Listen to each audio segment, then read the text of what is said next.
మాహిష్మతి సామ్రాజ్యాన్ని పరిపాలించే కృతవీర్యుడికి కార్తవీర్యార్జునుడు శాపం కారణంగా చేతులు లేకుండా జన్మించాడు. కొంతకాలానికి కృతవీర్యుడు మరణించడంతో మాహిష్మతిలోని ప్రజలంతా కార్తవీర్యార్జునుడిని సింహాసనాన్ని అధిష్ఠించి తమని పరిపాలించమని వేడుకున్నారు. కానీ తనకి చేతులు లేని కారణంగా కార్తవీర్యార్జునుడు అందుకు నిరాకరించాడు.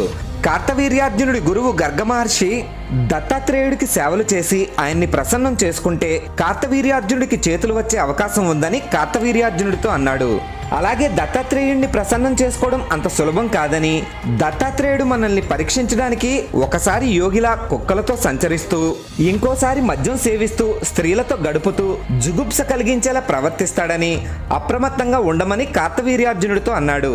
దత్తాత్రేయుడి సేవకు వెళ్లిన కార్తవీర్యార్జునుడిని ఆయన ఎన్ని రకాలుగా పరీక్షించినా కార్తవీర్యార్జునుడు చలించకపోవడంతో దత్తాత్రేయుడు ప్రసన్నుడై కార్తవీర్యార్జునుడికి 1000 చేతుల్ని వరంగా ప్రసాదించాడు.